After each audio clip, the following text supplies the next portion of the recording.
RTP 965 e Infograma.net presentan Íntimo Interés con Don Ramón Sonnenholzner. Una exploración a la naturaleza humana. Paulo Ortega Espinosa es piloto de transporte de línea aérea, calificación obtenida en el Aero Club del Ecuador. Se formó en la Fuerza Aérea de Ecuador. Actualmente trabaja en Aeroexpress del Ecuador DHL, una destacada empresa de aviación de carga. Desempeña roles clave como gerente de operaciones aéreas, piloto comandante e instructor. Sus principales intereses personales son la lectura, el ciclismo, la caminata, el vóley y el gym. Hoy tengo para ti un invitado muy especial. Aviador de profesión, formado en la aviación militar y luego, después de su primera jubilación, pasó a lo que se llama la aviación comercial. Hablamos del capitán Paulo Ortega Espinosa, cuya trayectoria, le voy a decir que él mismo en pocas palabras lo narre, pero arranco diciendo que tiene 3 hijas, ¿no? Así es, 3 hijas. ¿Una esposa? Una esposa. Nada más. Solo una, así es. Cuéntenos, ¿cómo así inició el mundo de la aviación? ¿Qué lo convocó? ¿Qué lo llevó a eso? Bueno, debo decir que es un sueño que nace desde los primeros recuerdos que tengo en mi infancia. Recuerdo que había días en que yo abría los ojos y podía recordar ese sueño en que de alguna manera yo corría y volaba.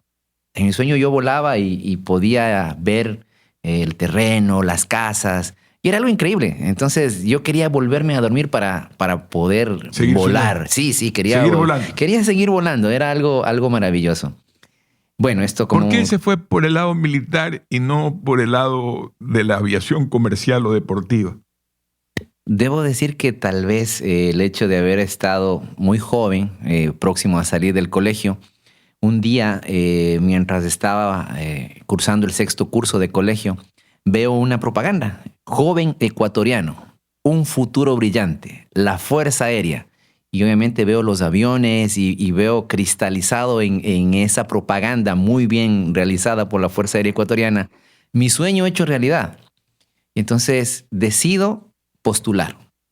Obviamente hubo en un inicio el apoyo totalmente favorable de mi madre. Y mi papá un poco de freno, probablemente no tenía en ese momento la aceptación a que un hijo de él se vuelva militar.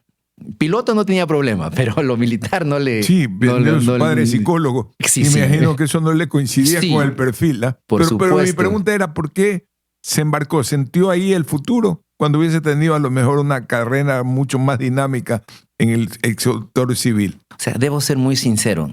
La verdad es que en ese momento de mi vida yo no tenía claras las opciones. Mi único referente era un pariente mío que era esposo de una prima de mi mamá, que era piloto de helicópteros en el ejército. Entonces, en mi poco o nulo conocimiento del área de aviación, porque en mi casa nadie estaba involucrado en esa área, entonces yo dije, ok, ese es el camino. Volviendo a su sueño, ¿eso lo asociaba con una aventura o con el deseo de libertad? ¿Con qué lo asociaba o qué es lo que asocia usted cada vez que vuela?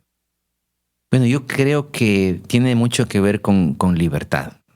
Pienso que existieron a lo largo de la historia muchos pensadores que han podido narrar en sus palabras, en sus poesías, temas tan bonitos acerca de volar. Como Juan Salvador. Exacto, Juan Salvador Gaviota, posiblemente Velasco Ibarra mismo, ¿no? Que habla de que volar es liberarse de esta condición en la que estamos en tierra y poder comulgar con el infinito, en unas palabras muy bonitas en las que él dice, y después de haber comulgado con el infinito, poder volver y purificar la tierra. Muy poético, pero en verdad poder disfrutar de un medio para el que no estamos hechos, porque definitivamente nuestro hábitat está acá en la tierra, nos permite soñar, nos permite ser libres, así sea por poco tiempo.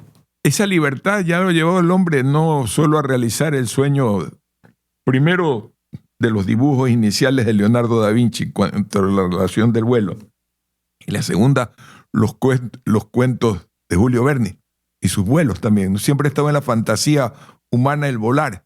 Desde Da Vinci para acá hay recuerdos de ese tema. ¿Qué lo hace asociar el vuelo con la libertad? Bueno, pienso que en mi experiencia, desde los primeros vuelos, esa posibilidad de desprenderse de la tierra y de poco a poco, mientras usted va ganando altura, poder ver lo maravilloso del territorio, del terreno, de poder libremente ir hacia la izquierda, derecha, arriba, en una condición tridimensional, diferente a lo que tal vez en un carro podemos hacer, virar izquierda, derecha y se acabó. No, el avión puede ir a cualquier... Claro, es tridimensional, usted puede ir a donde usted quiera. Más aún en el tipo de aviación que yo tuve el privilegio de servir por mucho tiempo dentro de la Fuerza Aérea.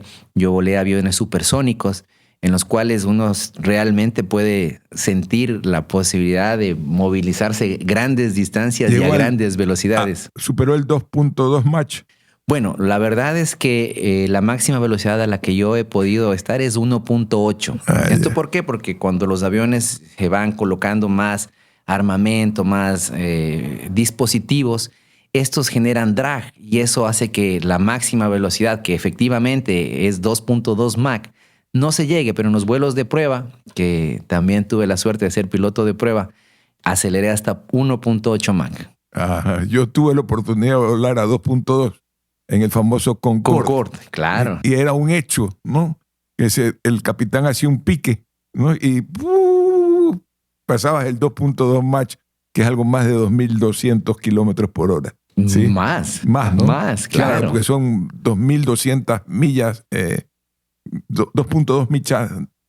2.2 millas náuticas, creo que. Más o menos haciendo una relación, podríamos decir. En aviación la velocidad se mide en nudos. Y para poner un promedio, porque todo depende de las condiciones atmosféricas, podríamos hablar de 600 nudos. Hablar de 600 nudos, estamos por los 1.100, 1.200 kilómetros por hora en el 1 Mach. Obviamente estaríamos hablando de 2.200, 2.400 kilómetros por hora en un Concorde. Fue algo impresionante salir de Nueva York y llegar a París en 3 horas 20, 3 horas 30, una locura. Realmente es una sensación y algo que ya la humanidad se pierde. Porque era extremadamente costoso el viaje. Para esa época un vuelo de eso valía cada tramo $10,000. Por supuesto. Valdría ahorita $80,000 el valor de mercado actual. Pero yendo al tema, esa sensación de aventura, esa sensación de libertad, ¿algún momento lo ha llevado a sentir que se lo llevaba el mundo, se iba de este mundo? ¿Perdió algún momento los estribos en el vuelo? Bueno, yo creo que conforme uno va ganando experiencia, conocimiento, creo que el conocimiento es poder al final de cuentas. Y la responsabilidad. Un avión supersónico es bastante costoso desde el aparato mismo y la operación. Es altamente costoso. Consume energía con locura. Por supuesto. Pero la formación y la capacitación son directamente proporcionales. Entonces, quienes estuvimos y con quienes compartí, todos pilotos muy profesionales, tuvimos la oportunidad de desarrollarnos en esta línea. Obviamente en momentos críticos sí tuve un par de emergencias en las cuales pensé que hasta ahí llegaba y que posiblemente ese era mi último día. Gracias a Dios, aquí estamos sentados conversando, se pudieron solucionar las emergencias que se tuvo en su momento. Sin embargo, el entrenamiento hace que, pese a las circunstancias adversas, no tenga el individuo un rechazo hacia el vuelo o hacia volver a repetirlo, ¿no? Más bien al día siguiente estábamos volando nuevamente con el mismo ímpetu, con la misma alegría. Me imagino que usted vivió 2 fases, cuando respondía a ir al hogar de su familia, de su padre y de su madre, y la segunda cuando constituyó un hogar, su pareja, y la tercera cuando aparecieron las 3 hijas que usted tiene.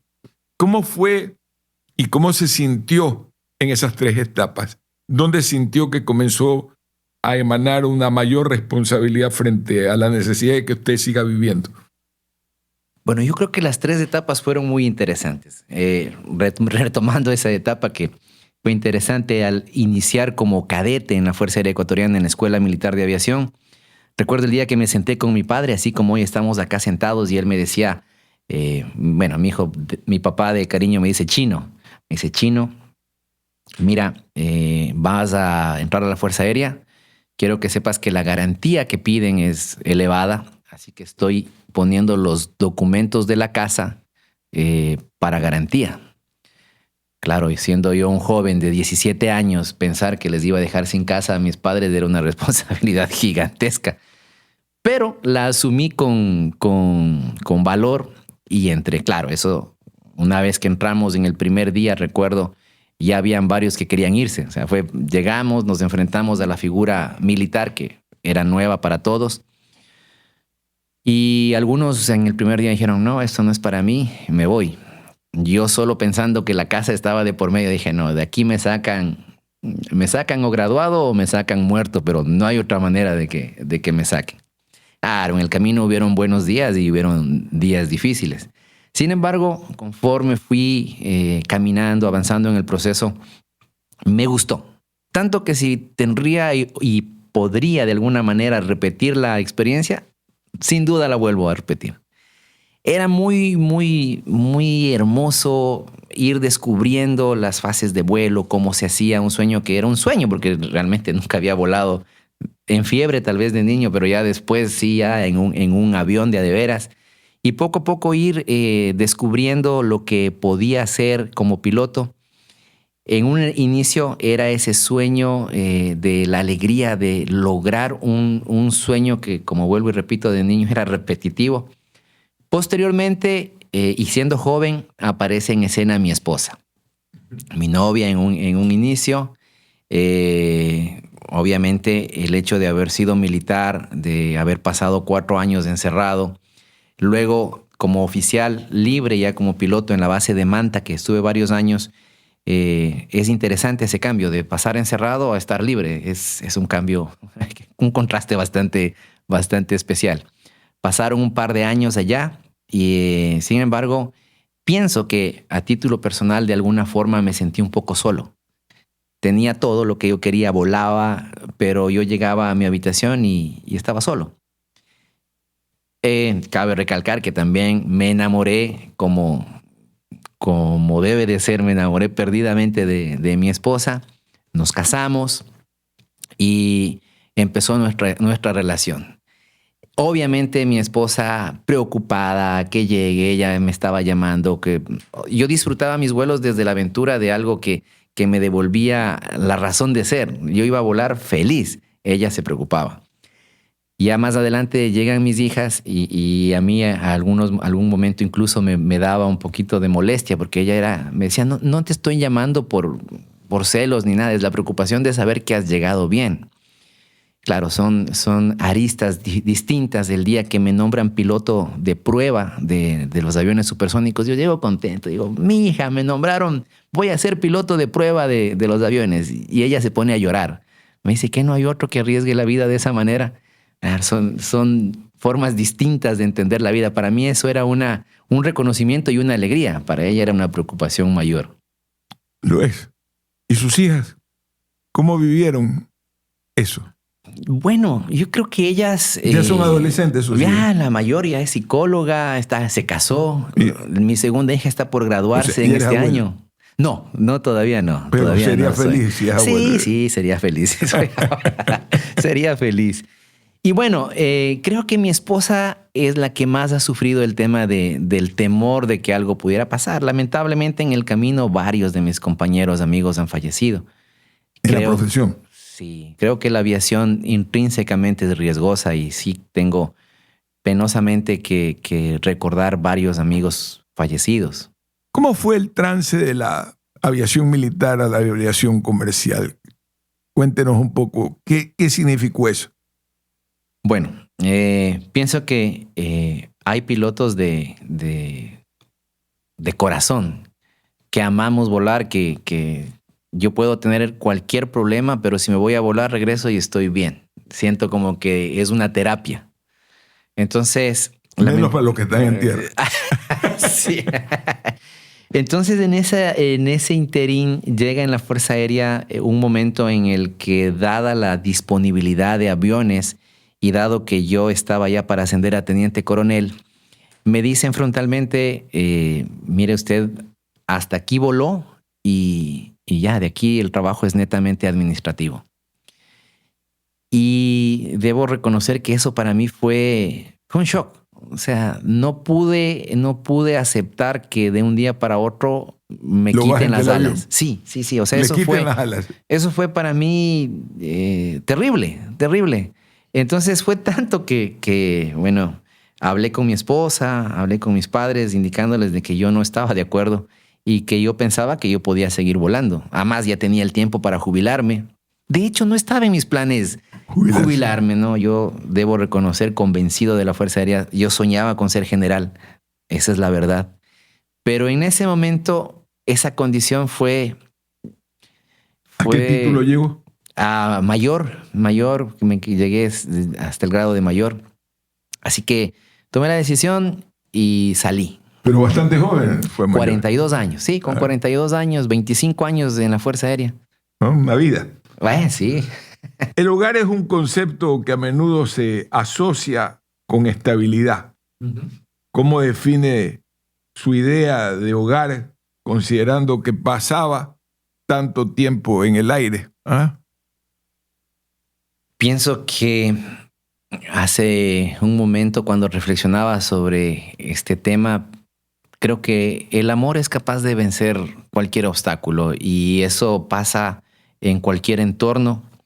Cuando con mi esposa formamos nuestro hogar, ella me dijo, bueno, mi papá me dijo que donde tú estés tenía que estar yo. Y de hecho así fue siempre. Ella estuvo conmigo en todos los pases.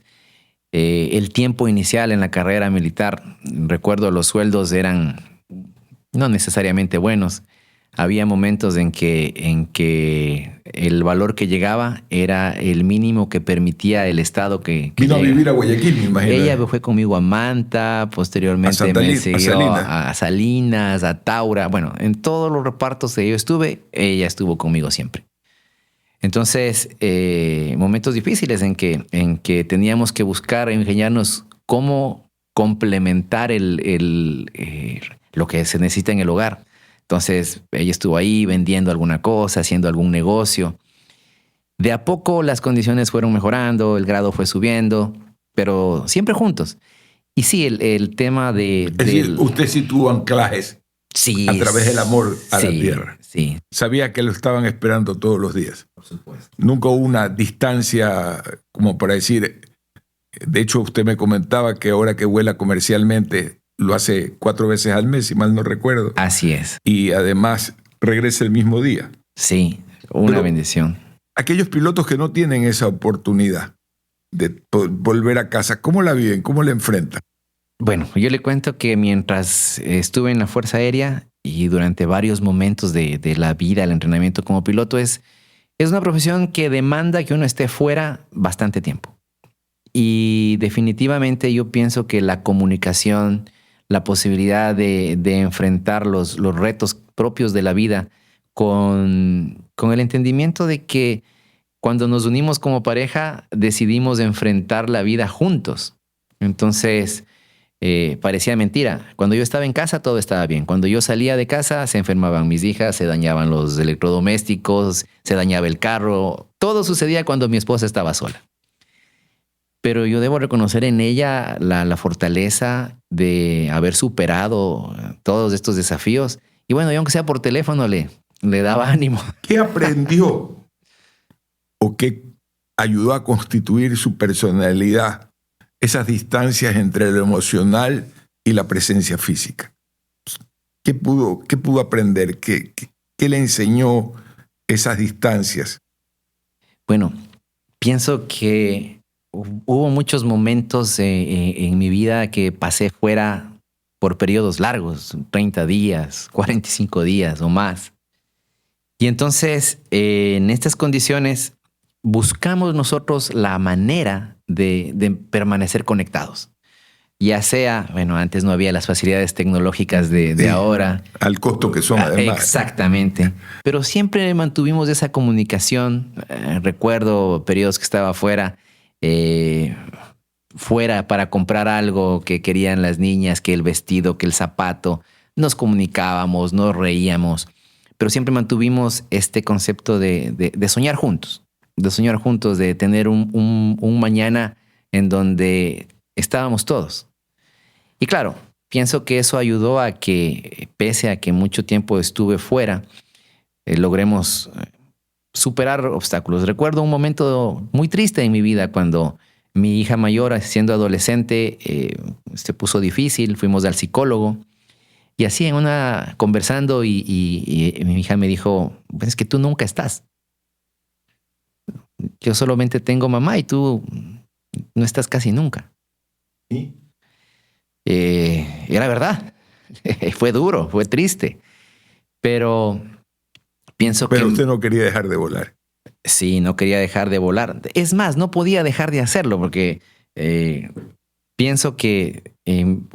yo, como militar en ese tiempo, manteniendo el hogar desde lo que me permitía la Fuerza Aérea en las exigencias que se debía cumplir, me di al trabajo y al esfuerzo de entenderle a mi hija, porque pienso que las relaciones son perfectibles, de escucharle más, de darle más tiempo. Muchas veces es difícil compartir mucho tiempo, cantidad, pero creo que la calidad sí está en cada uno de nosotros. ¿Qué añoraba en esos momentos Bueno, de distancia? como cualquiera, estar en mi casa, poder compartir con mis hijas, abrazarles. Los amigos que han significado para usted en esa relación. ¿Los perdió por la aviación? ¿Construyó nuevas amistades? ¿Qué le sucedió? Es interesante, le contaba, yo tengo 4 hermanas, nunca he tenido un hermano. La relación que se tiene con los compañeros de promoción de la Fuerza Aérea, pasamos juntos 4 años en una serie de eventos buenos, malos, que nos unió tanto que todos los compañeros de la promoción somos prácticamente no solo compañeros del mismo año en la Fuerza Aérea, sino tenemos una confianza, una camaradería, un nexo como familia. Entonces, en todos los repartos que estuvieron ellos y otros compañeros más antiguos, menos antiguos, que al tener todas las mismas condiciones, las mismas carencias tal vez, hicimos una familia. Y eso permitió tener esa nueva familia militar en su momento que suplía las necesidades. Posteriormente, una vez que salgo y que entro a trabajar en la parte de la aviación de carga en DHL, lo mismo, en el entorno del grupo, tanto de pilotos, técnicos, el grupo administrativo. Pienso que DHL es una empresa, de hecho es parte de las mejores empresas, está catalogada en Great Place to Work. Entonces es una gran empresa, una gran compañía en donde las relaciones interpersonales yo diría que son extraordinarias. Bendiciones, sí, he tenido la suerte de compartir tanto en la Fuerza Aérea como ahora en DHL. ¿Y qué va a hacer cuando tenga que bajarse ya del avión? Esa es una pregunta difícil. Una pregunta difícil. De hecho, he compartido con un par de compañeros que se han jubilado recientemente ver su último vuelo, su último simulador y ver con lágrimas en sus ojos que llega un momento que hay que parar. Pero pienso que en la vida existen etapas, existen ciclos que hay que cumplir y pienso que con Donaire hay que saber dejar estas condiciones que, si bien las amamos, por reglamentación ya no se la puede hacer. Pues va a poder seguir volando con el simulador. Sueños. Bueno, sí. Hoy día los PlayStation traen simulaciones de vuelo. Inclusive creo que hay algunas simulaciones de aviones de combate, ¿no? Sí, claro. Sí. Y muy buenas, ¿ah? Sí. Sí las juega. Sí, claro, me encanta. Bueno, eso no tenía la generación contemporánea mía. Eso no había. Te retiraban porque te retiraban, Y bueno, el ser instructor de simulador es algo que también es un sueño, porque ya si no puedo volar en un avión, el simulador, mientras usted tenga habilitado su ficha médica y esté hábil médicamente, puede seguir. Lo mismo la aviación privada. Entonces, tengo compañeros que ya han pasado los 65 años y siguen volando. Mientras su certificado médico le permita, se puede. Ahora, ¿qué le pasa a la gente cuando se enfrenta al simulador y el simulador le dice, no vas? ¿Qué ha vivido en la experiencia con sus colegas y amigos, sobre todo los que les sucede eso entre los 40 y los 50 años? Bueno, la verdad que sí, claro, la parte del entrenamiento es muy exigente. Creo yo que son muy pocas las ocupaciones en las que uno se somete a un chequeo tan riguroso, y de hecho como comandante es cada 6 meses. Entonces cada 6 meses yo tengo no solamente en la parte teórica, sino también en la parte práctica de vuelo, que demostrar que estoy hábil en conocimientos y que estoy habilitado en la parte del handling, en la parte de operar el avión con seguridad y dentro de la norma. Cuando no se logra, obviamente el proceso no es que directamente ya lo bajan, pero si no se llegan a alcanzar los estándares establecidos, usted entra en un proceso de revisión de parte académica, nuevamente le dan una segunda oportunidad. Pero si definitivamente no se logra, y de hecho ha habido muchos eventos de este tipo, hay gente que es separada y claro, es doloroso porque son sueños que no necesariamente siempre se cumplen, pero pienso que cuando ya son reiteradas las veces que en un entrenamiento a uno le dicen, no, por aquí no es. La aviación es de las pocas ocupaciones que los errores dicen que se tapa con tierra. Los médicos los errores los tapan con tierra, pero en la aviación nos tapamos con tierra. Un error puede ser el último. Comprender la profesión de aviador. ¿Cómo le diría a las personas que piensan ser aviadores? ¿Cómo deben comprenderse profesionalmente? Más allá de que uno pueda soñar con volar, que es una cosa diferente a comprender una profesión. ¿Qué les diría? Bueno, la verdad es que para mí es la mejor experiencia, la mejor profesión, lo mejor que pudo haber pasado por mi mente, y definitivamente les invitaría a que lo hagan. Pero recuerdo una frase de mi abuelita. Ella decía que las cosas hay que hacerlas bien, o mejor, no hay que hacerlas.